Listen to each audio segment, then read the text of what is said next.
Welcome to the Knack for Business podcast. Get more details and opportunities from our website, knackforbusiness.com.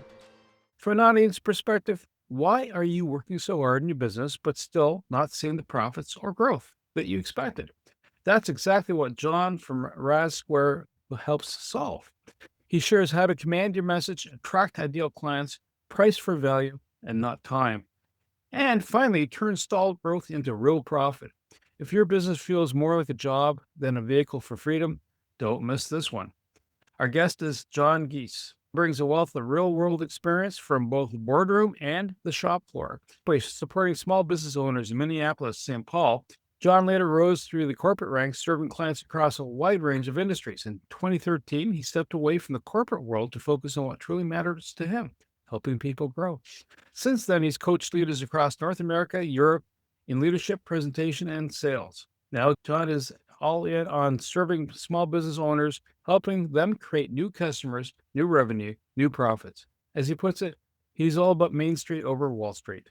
John, pleasure to have you here today. You're our final podcast recording for season 3. It's great to have you here. Do you have your favorite quote or saying, sir? My favorite quote, I collect quotes, so there's a lot of them, but one that really resonates in how I think about business is, don't let anybody kid you. It's all personal. Every bit of business. They call it business. Yeah, but it's personal as hell. You know where I learned that? The Don. This is from Michael Corleone in The Godfather. Too many people treat business as if it's something other than humans serving humans. We treat FTEs as numbers. We treat clients as targets and accounts, and we forget that there are humans there. And this is a personal, in-your-face kind of thing. Who's your main hero? One that has always inspired me is Teddy Roosevelt. He was a sickly little kid, and then he grew up to be this bear of a dude. I've read his book about a trip down the River of Doubt, where he took a trip down the Nile River in his 60s, almost killed him. I mean, the things that they went through and how they survived and what he went on to do after that is really inspiring. Small business, you figure that, we'll just dive right into this. Small business, you figure they have a good sense of what's going on. You can see across the desk if something's happening or not happening. Why does revenue stall for small businesses? You know, Bernie, this is one of those times that I would like to have a screensaver that shows a box that depends, because it kind of depends, you know. Mostly it's because they've got up and through sheer willpower, the owner has created some customers. They rarely drill down on who their ideal customer is, how that ideal customer buys, what motivates them to buy, and then create a message around that. You've been to countless networking rooms where people say, hi, I'm your insurance agent, I'm your branding specialist, I'm your HVAC guy, blah, blah, blah. But when you tell people that I help millennials buy the loft of their dreams in downtown Toronto, now you know someone that's got, I'm clearly not a millennial anymore, but that's a hook for me, right? So it's really a problem solution. You know, the problem that painters solve is not painting the house. Is, will they be on time? Will they deliver on time? Will they walk away with deposit? Will they leave a mess? Are they precise in their edging?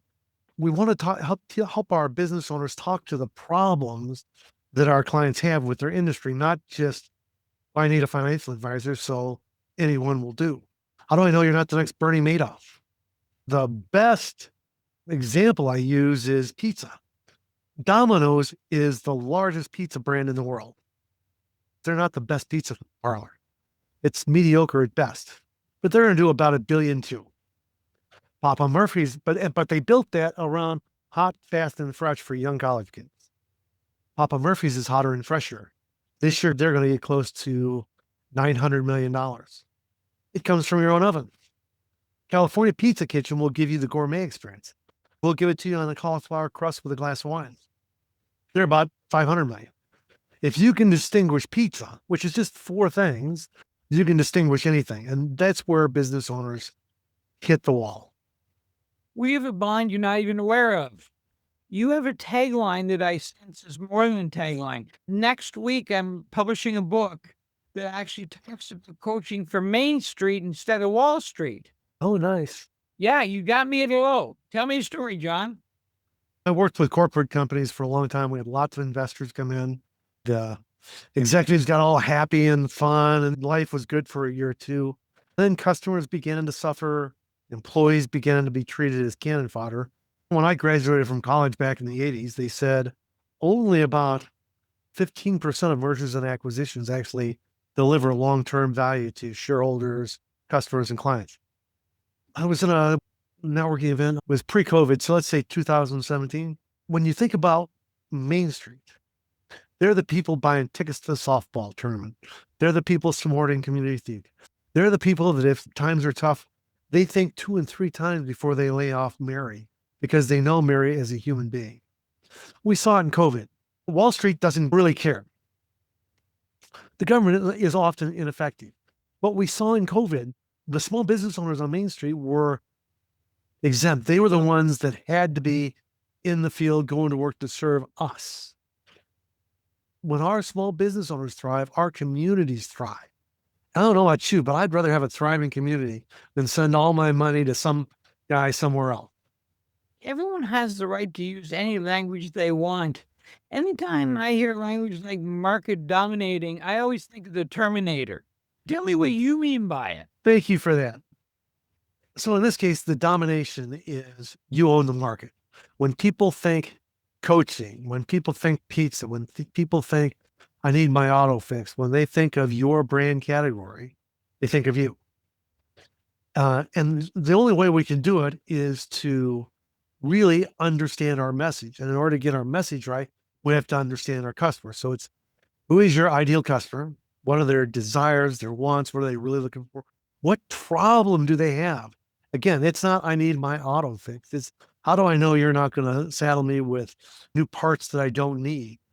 How do I know you're not going to like financial advising? How do I know you're not a Bernie Madoff interested in your commissions, not really serving me? I mean, they all say they're fiduciaries now, but they're not all fiduciaries, at least here in the States. We really have to address the problems, the fears, the concerns of our customers. And if we do that, there's a simple solution. It's what's the problem they have with my category or that I'm trying to solve, and what's the solution? And when you put those two together, let's say like melts in your mouth, not your hands, like M&M's did, that becomes, it's like you're in a dinner party and someone rings the bell and it's your name. When you get that messaging right, your ideal customer goes, you understand me. And that's the first step to building a business, right? I have to know that you get me. Then we get to build trust, and that's through our education process, whether that's a sales call, a white paper, a book, what have you. And then it's, what would you recommend? And for consultants like me and you, that's the dream question. Small businesses, I see this with somebody that will introduce a brand new product. Let's say the SaaS space. How much should I charge for the access to this? Should I do subscription? Should I do it, one-off, lifetime? Maybe I come up with a new cookie and it's actual tangible. How do I figure out the pricing? Is there a bit of imposter syndrome leaking in? Do I price it a certain way and then I'm underpricing myself? I would say that most small business owners underprice themselves to start. My experience is they're afraid that if they price what they're worth, they won't win the deal. So they're eager to get the deal. And they don't really realize the value that they deliver. It's the proverbial story about the pipe fitter. His problem with the plumbing, he comes down, goes bang on the pipe with the wrench and charges $100. Customer's like, why should I pay you that?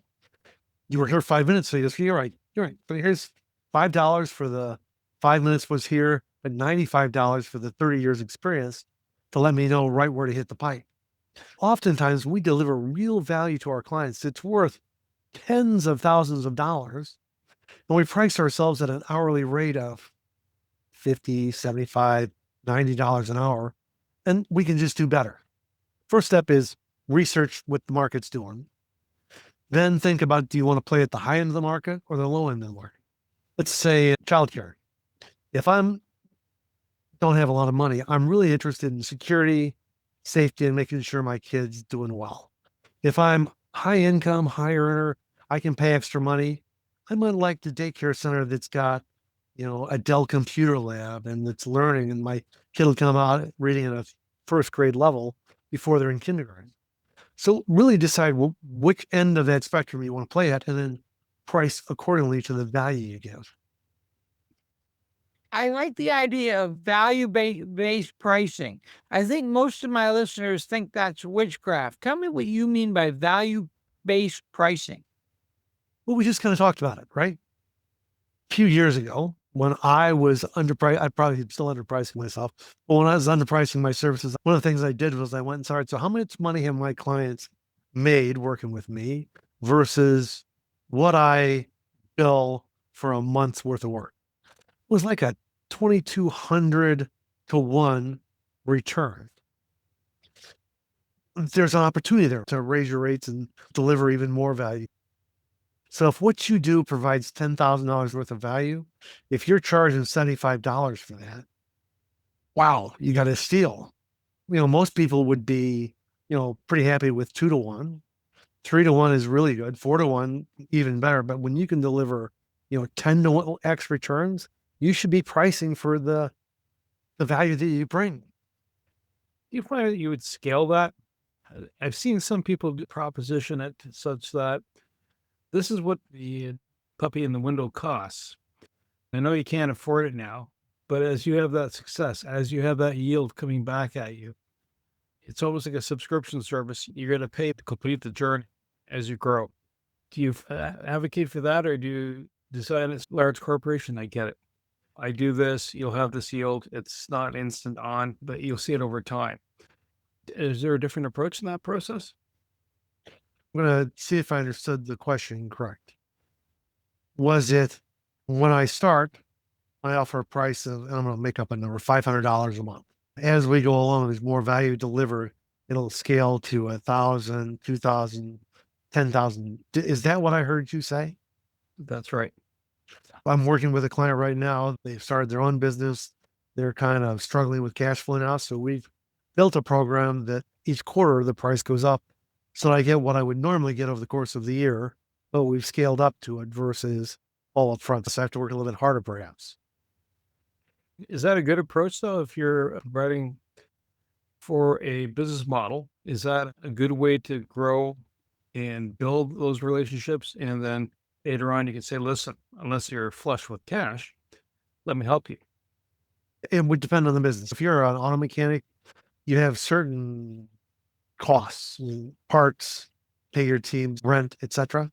It really does depend. If you're a consultant, I would encourage you to be flexible in your pricing. A lot of business owners in the goods space don't have a handle on their costs. I can remember working with a guy one time, because he was a nice guy, he kept discounting his part because for him, they felt kind of pricey. And sometimes he'd discount those 50%. I said, dude, let's just for 1 month, let's see what happens. Hold your price. And he was pretty good. He probably held the price 80% of the times. At the end of the month, he said, Don, I've got $6,000 more in my pockets this month. I said, well, that's what happens when you hang on your margin. So there's not a simple answer to that question. It's, if you're a consultant, you can scale it up until you don't have to scale it anymore as you're starting. As you're starting, you're hungry for business, just like your clients are looking for solutions. Once you're successful, in the speaker world, we always say, when you get too busy, double your fees. Half your clients will go away. You'll make the same amount of money. Then you do it until you're full, double them again. If you're a newbie or you're starving to death, you start seeing clients where they're not clients. You start seeing prospects where there are not prospects. How do you help people design? I don't like the word avatar, but certainly it fits some cases. How do you help them design their perfect client so they can say no to the others and serve them better? So there are a couple things. There are the demographics and the psychographics. The demographics are age, income, etc. So if we go back to the childcare, for example, it's depending on how we're going to build it and who we want to serve, we're going to build accordingly. Domino's is a great example. Domino's wanted to serve kids pizza hot, fast, and fresh. There was no takeout. They built their business around commissary kitchens within 20 minutes of a college campus. Papa Murphy said, we don't want to deliver. We don't want the oven. So we'll make it and you'll put it in your own oven. So while Domino's is probably spending tens of thousands of dollars on air conditioning, Papa Murphy's is not. And that's dependent on who they decide as their customer. So you really have to decide, who do you want to serve? Often it's ourselves in the market. Most owners start a business because they're frustrated with what they've seen for themselves, or they were in a career and said, I can do better than that. So that tells you who you want to serve. But then it's, what's going on in my head? What are my emotions around this? What are my aspirations? If I want to build a enterprise where I have 5, 6, 7 locations, or do I want a lifestyle business where I can work from Portugal 3 months out of the year? I met a lady at a meeting last week. She spent 3 months this year in Portugal. Not bad. But once you know the demographics, income is going to affect how much they can pay, right? So you have to figure all of that out. Then I have a worksheet for them. And then you have to figure out the psychographics. Sometimes that's, what kind of radio are they listening to? Where are they going for information? What do they read? Do they want freedom from this? Do they want to be like an absentee owner, or do they like to be a hands-on operator? All of those things go into determining who your ideal customer is. And for every business owner, it's going to be a little bit different. So if you have a message, and I get what's going on, if you're setting up an offer, how do you craft the offer so that literally it's like showing up if you're hungry and you're having fresh steak or a hamburger, the scent triggers you right off the bat. You don't need to be asked twice. Do you want some? How do you write up an offer that draws them in that tightly? So I'm going to tell a story. We all remember the Budweiser Super Bowl ad where the horses saved the puppy from the wolves.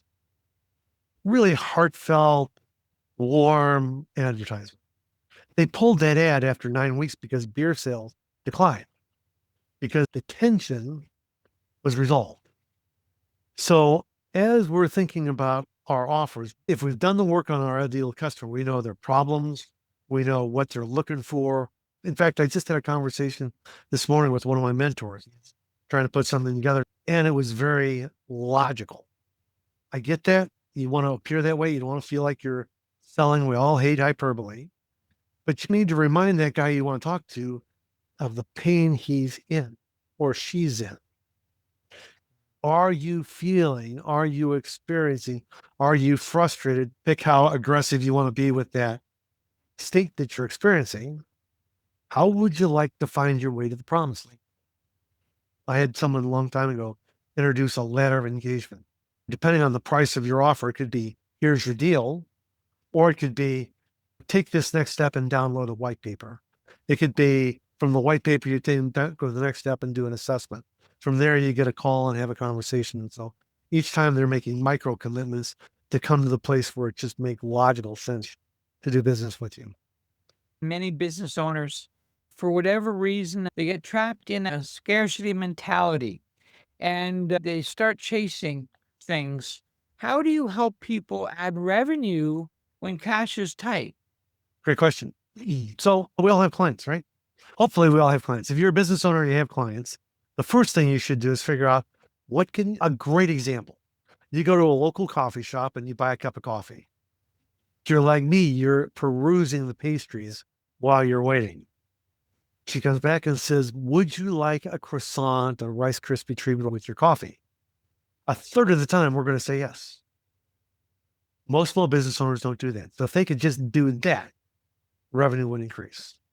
Someone told a story the other day about buying a $5 cup of coffee at the airport, and she offered her an $8 bottle of water, and she bought it because she didn't want to go to another store to get the water. It says something about price and scarcity.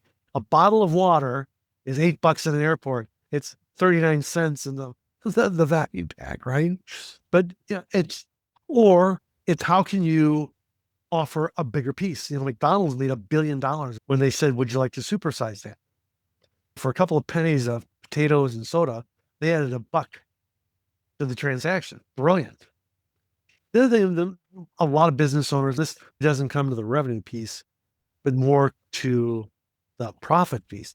A lot of business owners will pay their bills like that because we're hardworking people with integrity, but their clients will pay them 60 days later. So really managing your own cash flow while pursuing your client's cash flow coming in some cases requiring half of it up front or finding ways to scale them into a payment. I ran into a Dutch guy, one of those guys that cleans air ducts. First time he cleaned it, he said, if you pay me $9 a month between now and next year, I'll come by and do it again next year for free. He's building himself a recurring stream of revenue that's longer term and it takes some of the peaks and valleys out of the cash stream. I'm troubled by in this online economy is the transactional nature of many sales. I'm guessing that you believe a relationship is more important than a client. Tell me how you build a relationship and you make sure that a year from now, they're still doing business with you. I heard that and my brain went in two different directions. If I'm going to buy a heating pad on Amazon, I don't really need a relationship, right?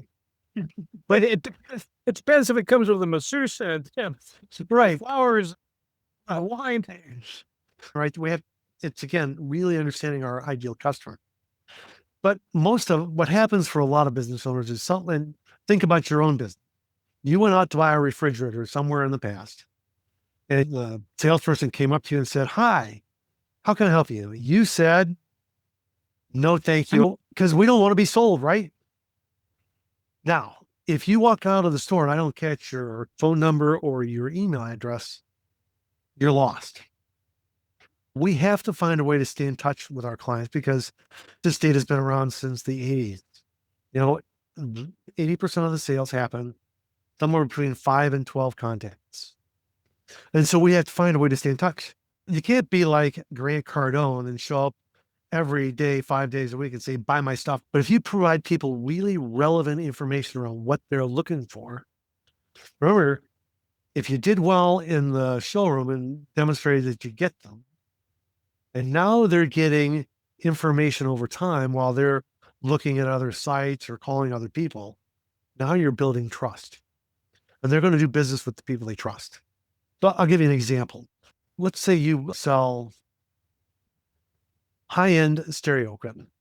You got the TV, the sound system, security system, all installed in the house, right? So that's a pretty big ticket item. It's going to take time to make your decision. You want to do your research. So you came in to visit me and I got your email. And then I sent you an email in a couple of days that said, hey, thanks for visiting. Hey, did you know that there's a difference between plasma and LED TVs? Here's the pros and the cons. And then a little while later, another one says, have you thought about Dolby sound as you're thinking about your sound system? Or the woofer under the couch, so when you have those big experiences on the TV, you actually feel like you're in them. You're providing relevant information. It always gives them a chance to contact you, but you're not really saying, buy my stuff. I always love to be in on the secret. And so I even try to get my listeners in on the secret. You have something called 3 conversations. Tell me about that. Once you get to a certain size, you have a team. And anybody that's had a team knows it's like herding cats. Sometimes after they've had a little bit of catnip. So how do we build a team that's aligned, growing, and accountable? You have a set of structured conversations held in a cadence. You have the accountability call individually and as a team. For the team, you just have to show the numbers, celebrate the wins. The folks that aren't hitting the numbers, they hate not being on the celebratory end, so they're going to start working. And that's where your one-to-one conversation goes in. The alignment conversation is, sales are going really great this year. Operations is having a hard time keeping up. I need you to slow down sales and maybe pace the orders out a little bit over time so that they have a chance to catch up. As a salesperson, that impacts my revenue, right? So how can I build a team structure that says, I'm going to hold off on placing the orders for a little while you're catching up? That comes through the alignment conversation. Or we used to have a ongoing weekly meeting with a hospital in New Mexico, and they were going through some construction. So when you're talking to patients, they can't go in the main entrance. They have to go into the patient office through the east side parking lot because they're doing construction. So it's keeping track of all the things that are happening in the organization that affect you and how you're impacting the organization. I grew up in the debt collection industry, and the $100,000 that we collected contributed to the MRI machine that the hospital was able to buy. Letting people know the wins that they delivered are as important. And then there's the growth conversation. How do we develop our people? If people get stagnant, they're leaving. Even more so today than when I was a kid. And so we want to find a way to help them. Like, if you're really good on a CRM, I might have you teach the sales team your tips and tricks to the CRM, because they don't want to hear it from me. I'm always telling them what to do. And then in the individual conversations, it's what do you need to learn, to grow, to get to, so that you can win in your market. So it's really 3 conversations held with 2 different audiences, the individual and the group, to achieve that performance, that alignment, and accountability that drives a consistent stream of revenue. John, we get people on various parts of their journey, from got laid off last week and now they're self-employed to running some fairly substantial businesses. How do you help owners become leaders instead of managers? I have one client that just embraces it, loves it. I can remember the day he said, you know what this is? It went through 2 phases. One was, I no longer feel like an associate. I feel like I'm running the firm. And just recently he said, no, I feel like a CEO. So there's a growth that has to go as your business grows. Others, it's like pulling the billy goat that has planted their feet and they don't want to let go. It's about control. As a recovering control freak, I understand that. The fear is that if I don't get my hands in everything, it's not going to get done the way I want it done. But every organization that has to go through me or through the manager or owner, they become the bottleneck. They become the throttle that prevents growth. If they really want to grow, they either have to evolve and grow with them, or they have to find someone to take that role. Everybody's a little bit different. I learned from Malcolm, what's your primary goal? What do you want out of life? You got to dig a little bit through most of us, because we're going to say something stupid when you first answer. But you really get down to it. I want time, I want freedom, I want money. And it's normally attached to a family member, family experience, or something like that. When people get stuck, the question is, all right, remember you want this. What are you willing to do to reach your primary goal? Do you want to stay stuck, or are you willing to step out of your comfort zone? It almost sounds like what you just mentioned as you're talking about not being a micromanager, but you also want certain result of quality of service, which then kind of hints at if there's a recipe to doing it right, you got to write it down. Is that something that you help ingrain into that person going, I started small, now life is good. Growth's happening, scale's happening, the sun is shining on me, and I'm all of a sudden not getting enough lifts. Well, you hit it on the head. The reality is that once we start running, I mean, I'm an egghead. I know a lot. I love hanging out in my head, but I can't give you that. And the reason I do is because I read books and I take stuff that you know, and now I know it. So we have to document our process. Some people see that and they go, yep. And others go, I don't have time to do that. For those people, this tool called the iPhone has a recorder on it. You can just walk around and record what you're doing. You can video what you're doing with all the tools we have available. And then you can give that to someone to write it up. In fact, a lot of policies now are, here's the transcript. Here's a visual of someone actually walking through that. My very first coaching client was a CEO that wanted a salesperson to sell more. I said, great. How much more? I just want him to sell more. Well, what's more? Is $1 more enough? No. Well, $1 million. He says, I'm not going to set a quota. Can you tell me what's wrong with that? How can you be accountable to something that you don't know. So if we want our teams to perform and to hit the goals that we set, it's incumbent upon us as leaders to document it, to teach it, to show it, and to hold people accountable. That's the only way it's going to get done. And so if you don't want to do it, I got a ton of people that will help you write your policies that I can introduce you to. But you have to have them. I'm noticing is the three of us are all on the other side of 50. What do you mean? Yeah, it was fun. And one thing that I see being a huge deal is businesses planning to outlive the owner's day-to-day activity. We can talk about systems, operational procedures, or just what do you want and who's doing it. But how do you help people have a business to sell in a year? Not next week necessarily, but how to help them sell a business in a year or 18 months so that what they're doing is going forward. So the ideal answer to that question is you start building your business to exit. You start building your business. It will make your business a lot more fun. When your business has systems and people and financial and recurring revenue and a strategy to move forward, life gets easier. If you're trying to do it at the end, you're going to end up with, great example, my barber, Bill, had been in business for 30 years.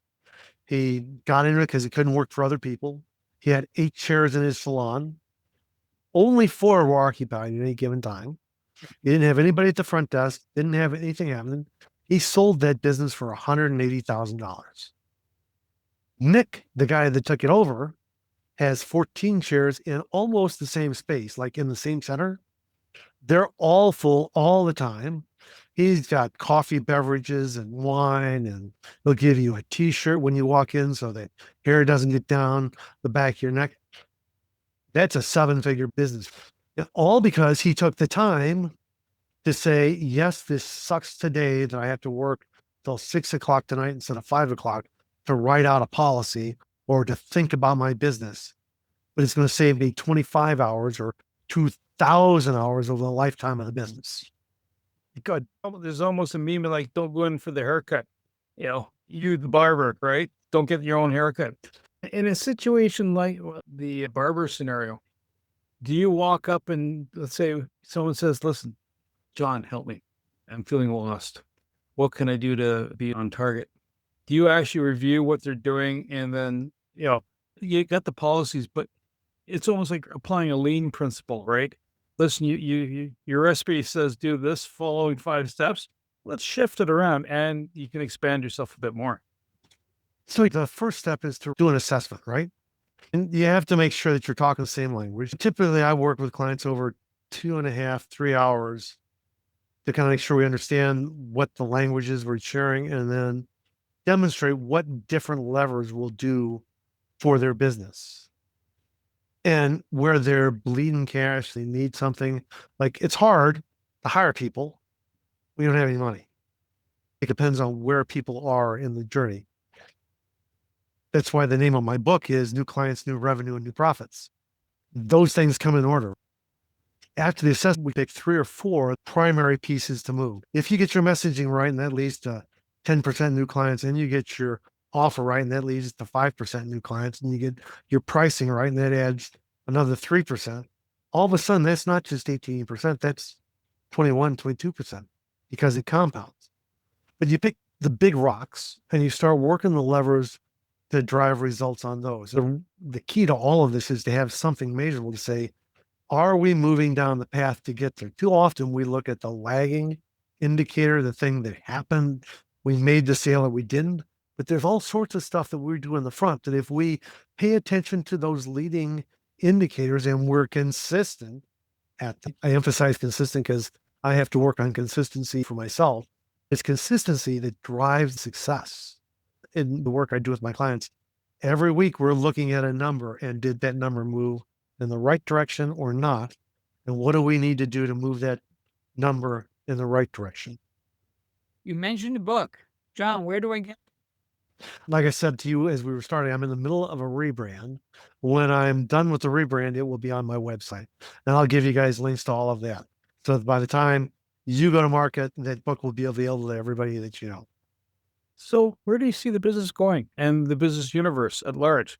Because obviously you're responding to a need, right? Let me help you. And you're going to talk to your clients in the frame of reference of what they're going to need. Where do you see it heading? That is the $1,000,000 question, right? It depends. Are you? I'm going to leave it right here. We'll just call it $1,000,000 question.